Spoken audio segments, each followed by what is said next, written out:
Hey, deserving listeners, this is a trailer for a member-exclusive video in which I watch couples therapy. My name is Dr. Kirk Honda. I'm a therapist and a professor, and I specialize in couple therapy. Let's watch. To be angry, but when your anger is a big part of the problems that we have had in our relationship and in our communication, how is that helping us get better?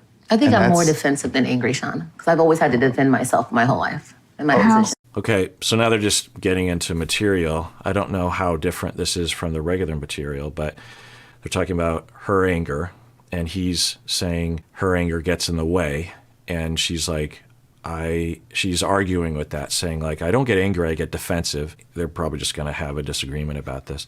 So, how so? I've always been told like I'm not gonna be something. Say I'm not gonna amount to something.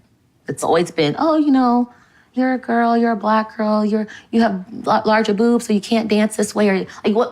All right, taking notes, I'll just say as a summary of what she's saying that she was told often that she wasn't good enough, also because of racism, but it sounds like it was broader than that as well. There's always something. And so I made sure I positioned myself so that I did everything they said I could not accomplish.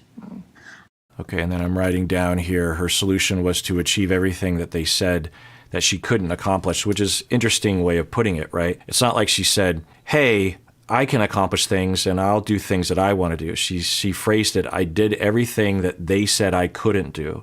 And, you know, I don't know what that means exactly. It could mean a lot of things, but that is a part of the problem with this kind of trauma is that even when you are fighting against it, you're still fighting against it instead of actually going inward and finding what you want. Often in families where a child is being treated that way, and I don't know if it was her family or society or something that was treating her this way, but when you're treated like you're not good enough, it can also be accompanied with no one spending the time to help her develop a strong sense of her needs and her wants. You know, when they're also being told that they're not good enough. And there are a few different styles of coping with that notion because it becomes internalized and you carry it with you and you have to do something about it until you repair it and have corrective experiences around it. One way is to overcompensate, which is to just overachieve and be perfectionistic and to do everything that they said you couldn't do, but not because you want to do it, but because you're just trying to show them. The other way of coping with it is just to give up and say, yeah, I'm a screw up and I'm going to underfunction.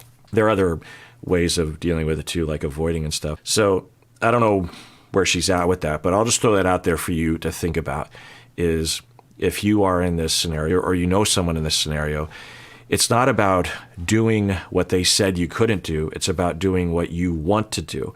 And you might not know what you want to do, but it's important, obviously, that at least you know what you want to do and you deserve to know what you want to do. And it can take time to develop a connection with what you want to do. But I don't think I'm trying to prove a point, is that I feel like that he's discounted me in some regard. Now I'm trying to make sure that you know what I actually bring to the table. But I don't discount you. But Erica is saying that I guess there's some interactions in which she feels Erica feels attacked before she feels like you discount her. Okay, we're getting into some more material. It's hard to know exactly what they're referring to. This is a very familiar feeling for me as a couple therapist where I will hear them describing an ongoing fight that she's saying that she is accomplishing a lot and that she tries to get recognition from him, but he doesn't give it. And then he says, no, I don't. And she gets upset at me before I even do anything. And it's probably all true to some extent, hard to know to what degree.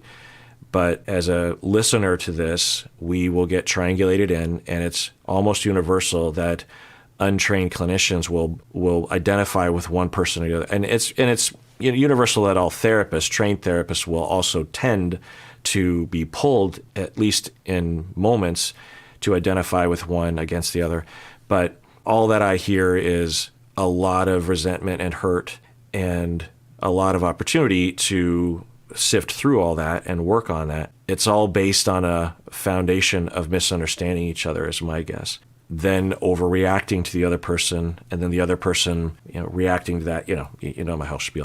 Can you look inward and find any place in yourself where you sometimes feel, yes. Okay, so she is directly asking, she set this whole thing up by saying, hey, I don't know if we're going to be able to work together unless you're going to go inward. So let's see if he does that. There's some interactions in which she feels Erica like feels you, attacked before she it feels like you starts. discount her.